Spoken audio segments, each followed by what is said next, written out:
মেয়াদোত্তীর্ণ জগন্নাথ বিশ্ববিদ্যালয় শাখা ছাত্রলীগের সাধারণ সম্পাদক এস.এম. আক্তার হোসেনের বিরুদ্ধে মেডিকেল ভর্তি পরীক্ষার প্রশ্ন ফাঁসের অভিযোগ উঠেছে।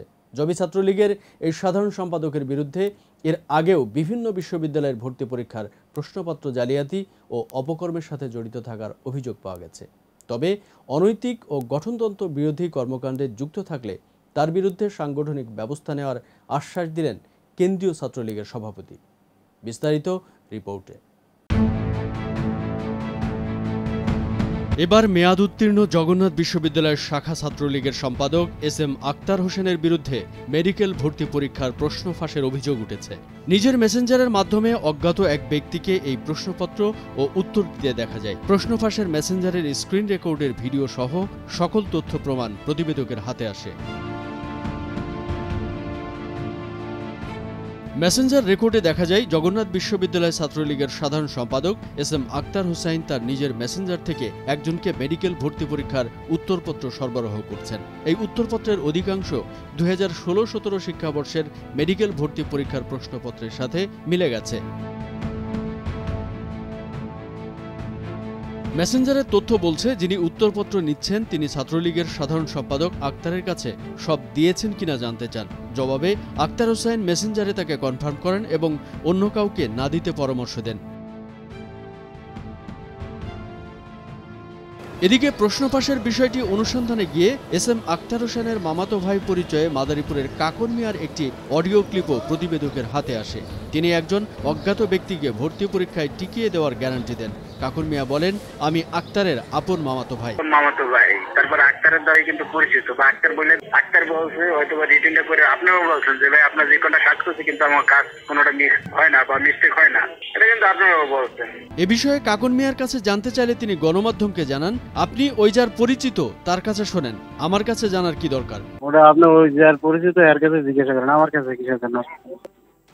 আমার কাছে জানার কি আছে বুঝলাম না।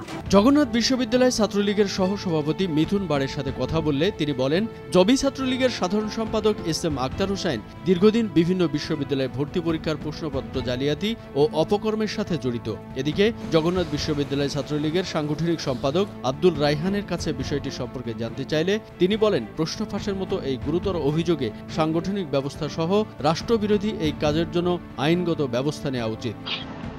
বাংলাদেশ ছাত্রলীগ কখনো কোনো অন্যায়কারীকে প্রশ্রয় দেয় না বা অন্যায়কারীকে প্রমোটও করে না। প্রশ্ন ফাঁস রাষ্ট্রদ্রোহী একটি জঘন্যতম অপরাধ।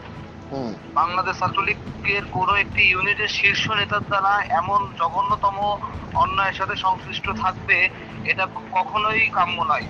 যদি কোনো নেতা এই এমন অপরাধের সাথে জড়িত থাকে তার বিরুদ্ধে যেমন সাংগঠনিক ব্যবস্থা নেওয়া উচিত বলে আমি মনে করি, পাশাপাশি রাষ্ট্রদ্রোহী অপরাধের সাথে জড়িত থাকার জন্য তার বিরুদ্ধে আইনগত ব্যবস্থা নেওয়াটা আমি জোরদার জানাই। এদিকে জগন্নাথ বিশ্ববিদ্যালয় ছাত্রলীগের আরেক সাংগঠনিক সম্পাদক মফিজুর রহমান হামিম বলেন, কেউ যদি ছাত্রলীগের নাম ব্যবহার করে ছাত্রলীগকে কলুষিত করে তাহলে তার বিরুদ্ধে যথাযথ ব্যবস্থা নেওয়া হবে। আসলে বিশ্ববিদ্যালয়ের ছাত্র হিসেবে বিশ্ববিদ্যালয় শিক্ষার্থীদের বাইরে যায় এমন কোনো কর্মকাণ্ডের সাথে জড়িত না থাকাই এটাই ছাত্রলীগের প্রতিটা নেতা কর্মীর কার্যকলাপ হওয়া উচিত। এক্ষেত্রে আমাদের বিশ্ববিদ্যালয়ের সভাপতি এবং সাধারণ সম্পাদক যদি কেউ এই কাজের সাথে জড়িত থাকে অবশ্যই তাদের বিচার দাবি করছি। এ বিষয়ে কেন্দ্রীয় ছাত্রলীগের সাধারণ সম্পাদক শেখ ওয়ালি আসিফ ইনানের কাছে জানতে চাইলে তিনি জানান, বিষয়টি সম্পর্কে আমি অবগত নই। যদি কোনো অপরাধে যুক্ত থাকে তবে অপরাধীর স্থান ছাত্রলীগে নেই। সংশ্লিষ্টতার প্রমাণ পেলে যথাযথ সাংগঠনিক ব্যবস্থা নেওয়া হবে। আমি এটি অবগত না, আমি মাত্র অবগত হলাম, আমি বিষয়টি জেনে মন্তব্য করতে পারবো। আমি কখনো শুনিনি বা এই ধরনের কোনো সত্যতা কখনো পাইনি। ও জগন্নাথ বিশ্ববিদ্যালয় শাখা ছাত্রলীগের পুনর্গঠনের গঠনের বিষয়ে তাদেরকে যেভাবে তাগিদ দেওয়া হয়েছে, আমরা আশা করি খুব শীঘ্রই এটি আলোর মধ্যে দেখবে।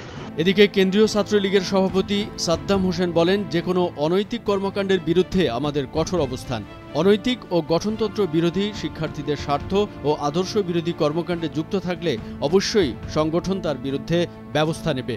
অনৈতিক কর্মকাণ্ড পরিচালনা করা এবং গঠনতন্ত্র বিরোধী কর্মকাণ্ড পরিচালনা করা, শিক্ষার্থীদের স্বার্থ বিরোধী কর্মকাণ্ড পরিচালনা করা, আদর্শ বিরোধী কর্মকাণ্ড পরিচালনা যদি কেউ করে থাকে তো সেই সংগঠন ব্যবস্থা গ্রহণ করবে। তবে এসব কর্মকাণ্ডে জড়িত থাকার বিষয় অস্বীকার করে জগন্নাথ বিশ্ববিদ্যালয় শাখা ছাত্রলীগের সাধারণ সম্পাদক SM আক্তার হোসেন বলেছেন, এটা সম্পূর্ণ মিথ্যা, বানোয়াট ও ভিত্তিহীন, এটা উদ্দেশ্য প্রণোদিত।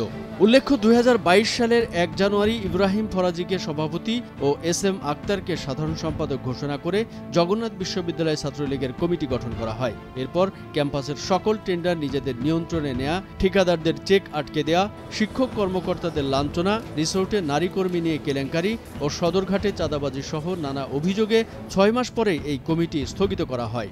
পরে কমিটি ফিরে পেলেও 1.5 বছর ধরে মেয়াদোত্তীর্ণ এই কমিটির নতুন কমিটি হয়নি। কামরুজ্জামান আরিফ, ভোরের কাগজ।